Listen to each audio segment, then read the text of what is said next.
sabemos que solamente vamos a tener potencial en la superficie del conductor, que toda esa superficie va a estar al mismo potencial. Una vez que nosotros nos empezamos a alejar de este conductor, pues vamos a estar definidos por esta fórmula. Este es R, digamos que si estamos en este punto, este sería nuestro radio R. Y ese potencial va a caer en esta forma. Si nosotros veíamos que para un conductor eléctrico el campo es igual a cero en el interior y que en el exterior estaba dado por esta fórmula que está aquí. Eso ya lo habíamos visto en clases pasadas. Ahora, también habíamos visto o lo habíamos comentado que, por ejemplo, cuando tenemos este tipo de curvaturas como o de este tipo o aquí de este tipo, lo que sucede aquí con las líneas de campo es que aquí están más unidas, entonces la densidad de campo es mayor en esta parte que en esta o que en esta, ¿no?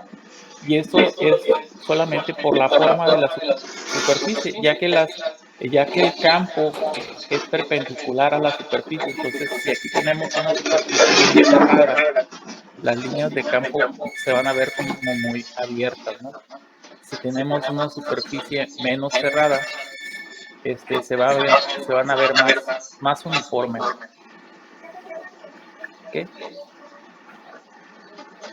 Y esto es lo que ya habíamos visto. Ahora, ¿qué sucede, por ejemplo, cuando tenemos conductores así? Esos conductores están unidos por un cable, digamos, por otro conductor eléctrico. La diferencia de potencial o el potencial al que va a estar esta esfera, pues debe ser el mismo potencial al que esté esta otra esfera. ¿Sí? Entonces, nos están pidiendo aquí la relación de las magnitudes de los campos eléctricos. Como van a estar al mismo potencial, nos piden encontrar nada más cuál es la diferencia entre el campo eléctrico entre estas dos esferas.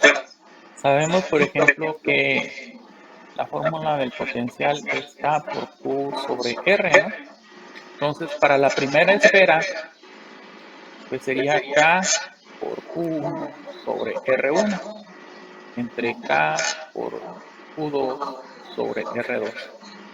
La relación aquí sería uh, Q1 entre R1 por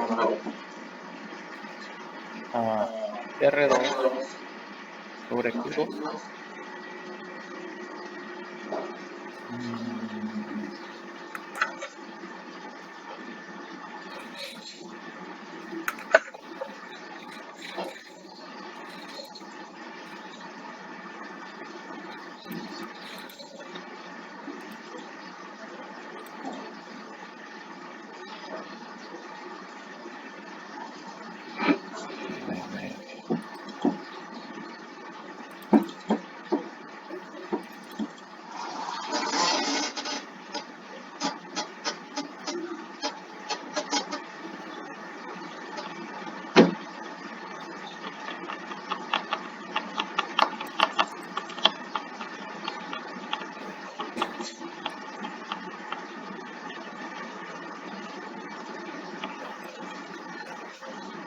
a ver.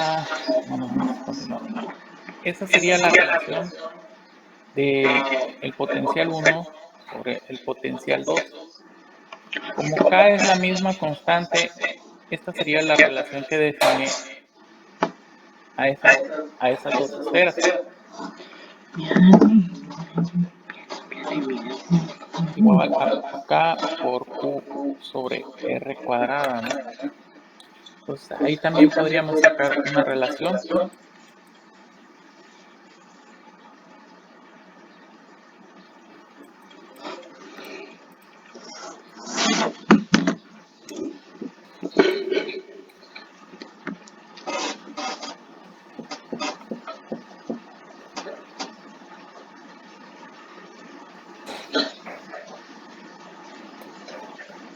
aquí el campo eléctrico podemos decir que E1 sobre E2 va a ser igual a K por Q1 sobre R1, pero aquí es al cuadrado, ¿no?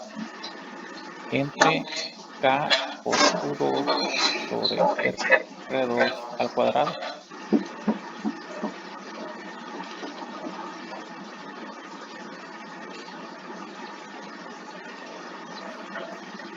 Entonces,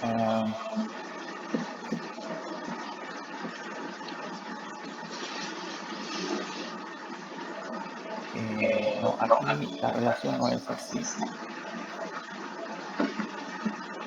Aquí la relación no es así porque el voltaje que hay aquí es el mismo voltaje que hay aquí.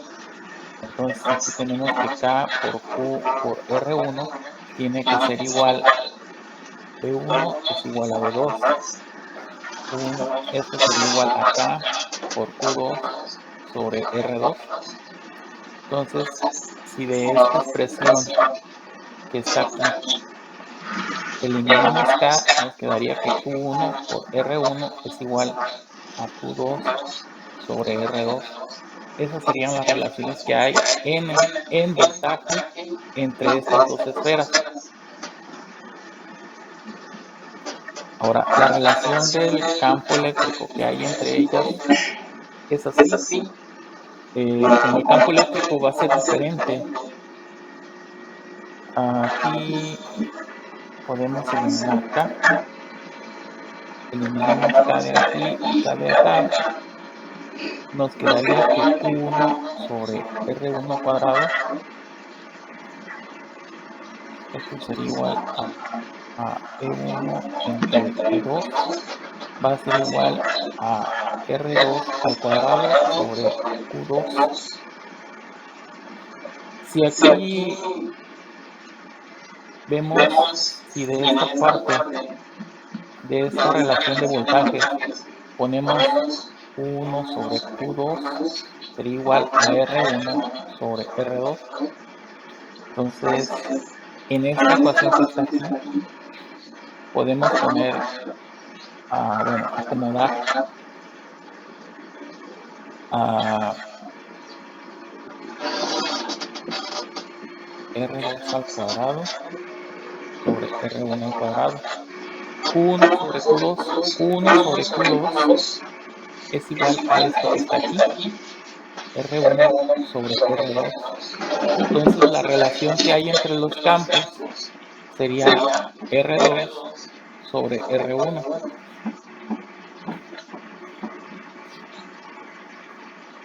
Entonces el campo en la primera esfera va a estar dado por esta relación.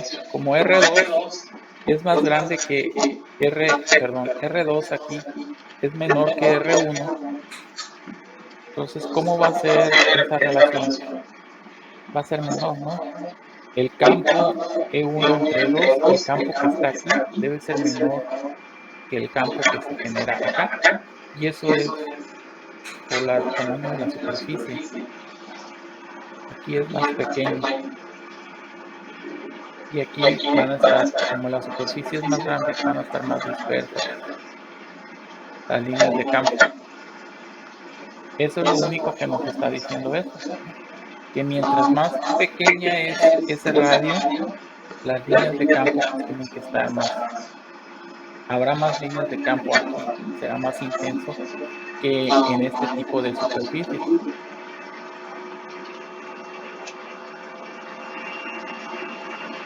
Bueno, lo importante aquí es que cuando tenemos dos esferas, no importa cuál sea el voltaje o la diferencia potencial que hay en ellas. Si nosotros las unimos mediante un cable o un cable conductor, las esferas se van a cargar, se van a poner a la misma diferencia de potencial. ¿Ok? Entonces ya no va a haber entre ellas, ya no va a haber diferencia potencial. La diferencia potencial entre ellas sería cero. La diferencia potencial que tienen ellas con respecto a algún punto es otra cosa. Entonces, hasta aquí es el primer tema con respecto a potencial eléctrico. Esta tarea creo que ya está en el Classroom. Una cosa así, todas las tareas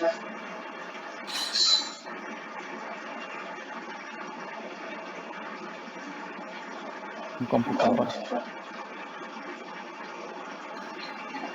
con la respuesta. Porque a algunos de plano no les entiendo la letra, o la foto es muy mala, y las respuestas aquí en esta materia, las evaluadas son bien cortitas, entonces no van a batallar mucho para poner todo. Entonces háganlas y si se fijan son poquitos problemas. Aquí realmente las respuestas que ponen ustedes no llevan mucho procedimiento, es muy poco. Entonces sí, mejor háganla todo en computadora. Entonces, y otra cosa, las tareas todas que sean con portada, todas con referencias, bibliografías.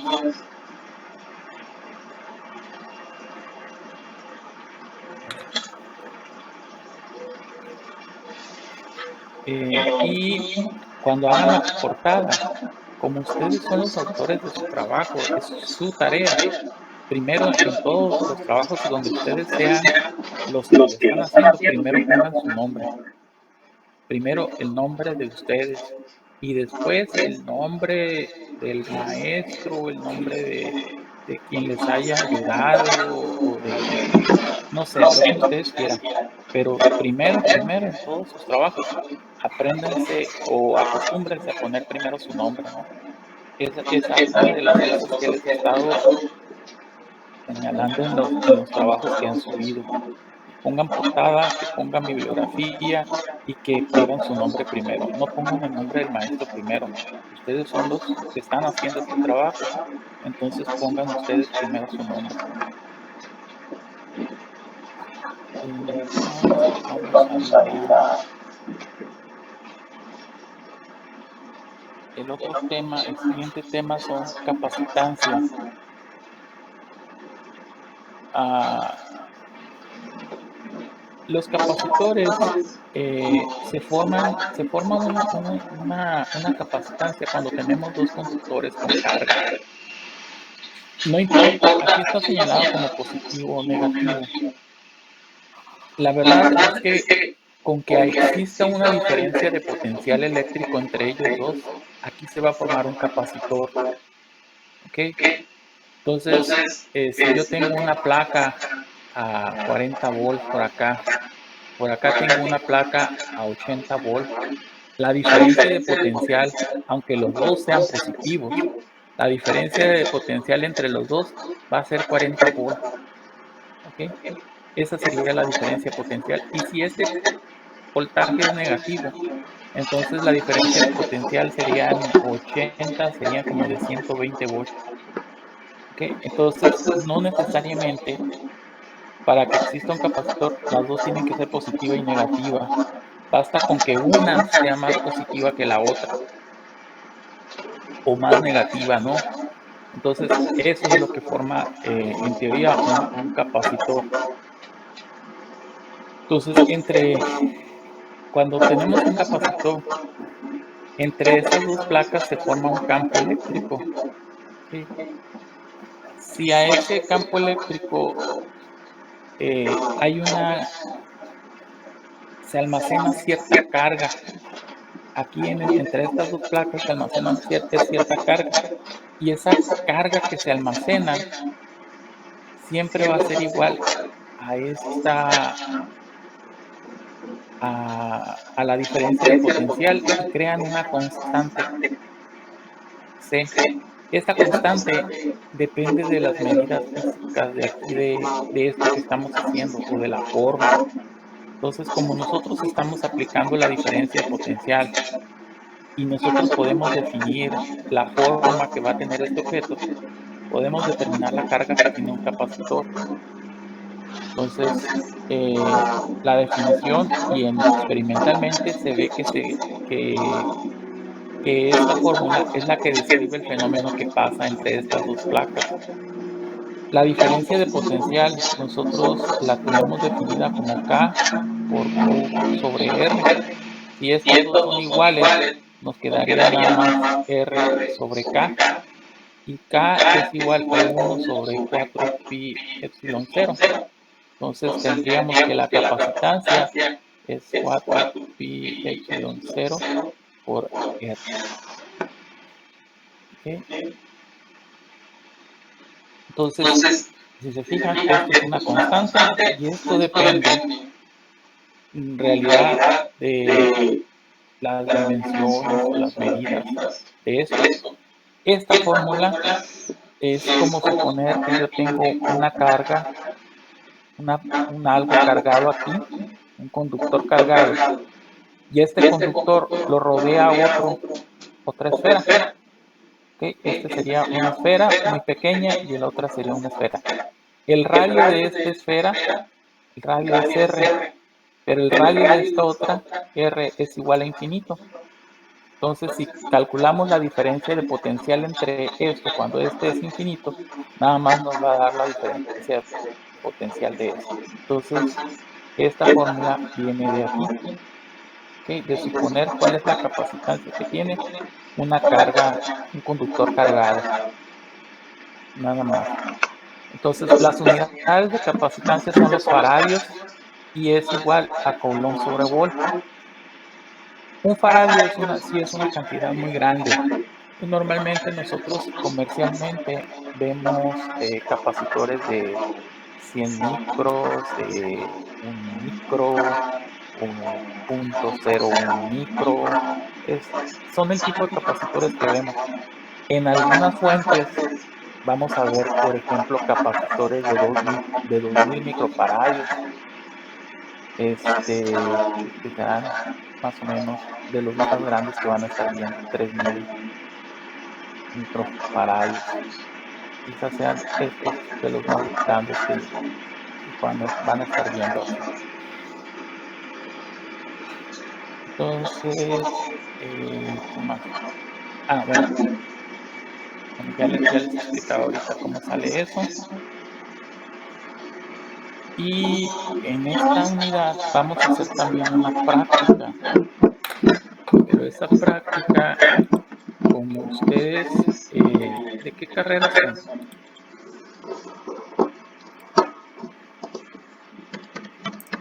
Aeronáutica, profe.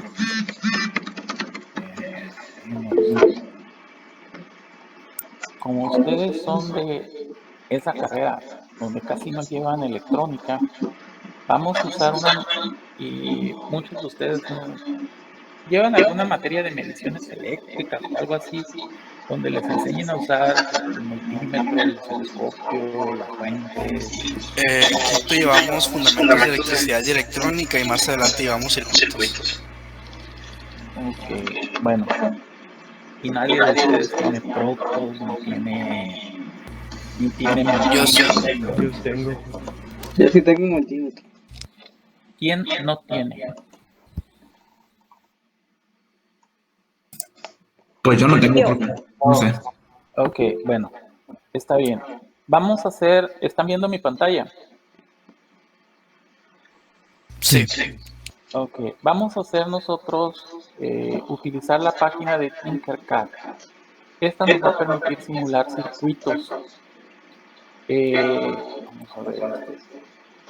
En esta página yo puedo armar circuitos eléctricos o electrónicos. Está muy limitada en cuanto al número y tipo de componentes. Sirve para nivel principiante, está muy bien, secundaria, preparatoria, y para conceptos básicos está muy suave la página esta. Hagan de cuenta que un capacitor es esto. Físicamente este sería un capacitor que tiene polaridades, un electrolítico. Este sería un tipo de capacitor sin polaridad, es monolítico. Estos dos los pueden encontrar comercialmente y así se van a ver. Eh, Aquí yo le estoy definiendo su valor como 4.7 microfaradios. y este que está aquí como 0.01 microfaradios, ¿no? Entonces, aquí dice que es un condensador polarizado. Es otra forma de nombrar a los capacitores. También les dicen condensadores.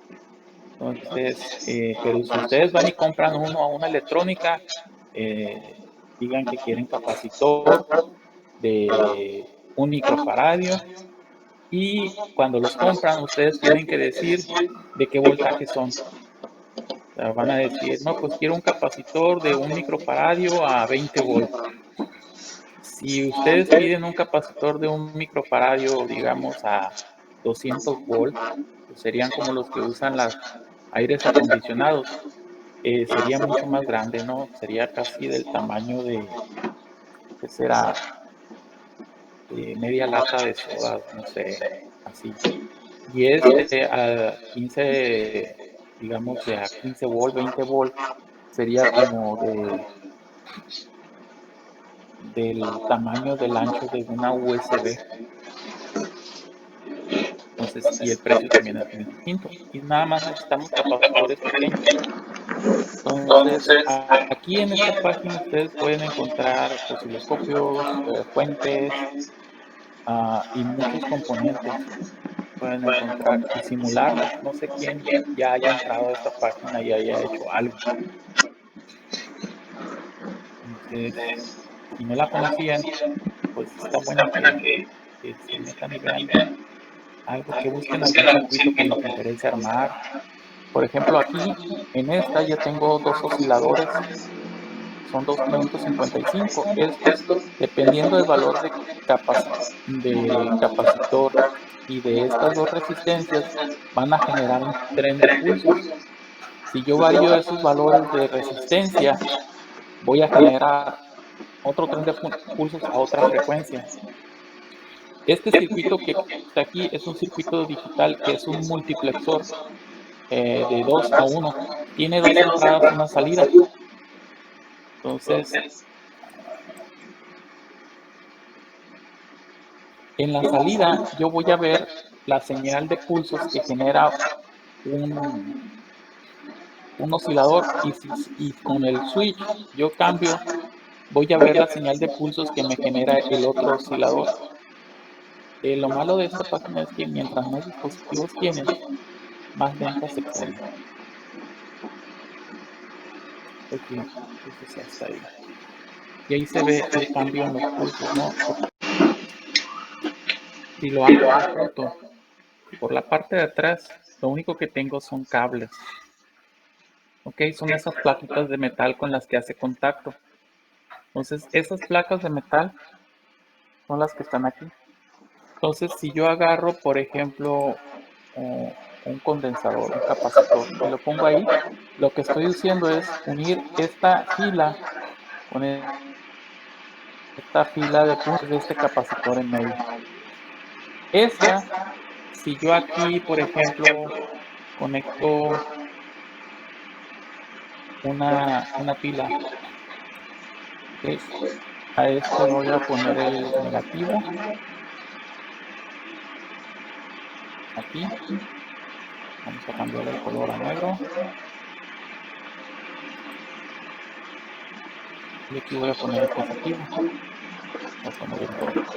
Entre estos dos terminales, si mido voltaje entre estos dos puntos, voy a tener 1.5 volt. Entonces,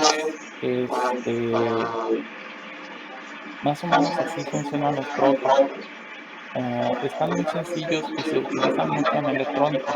Entonces vamos a usar protos nosotros para armar un circuito con capacitores. Los vamos a conectar en serie, los vamos a conectar en paralelo. Vamos a ver cómo se cargan, cómo se descargan, cuánta carga almacenan y, por ejemplo, qué sucede cuando yo tengo un capacitor, le conecto una pila y luego le quito esa pila. ¿Qué pasa con la carga almacenada? Entonces, eh,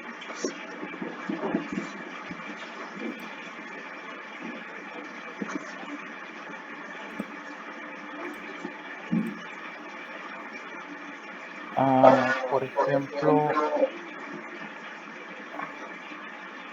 en las televisiones de antes, las que usaban cinescopio, ya no se venden. Eran más o menos así. El cinescopio es un tubo a rayos cósmicos. Entonces, y aquí tiene 3 electrodos. Esos 3 electrodos son R, G y B. Eso está aquí de una manera aterrizado, pero la placa interior es como un capacitor. La placa interior está alimentada por una fuente de voltaje.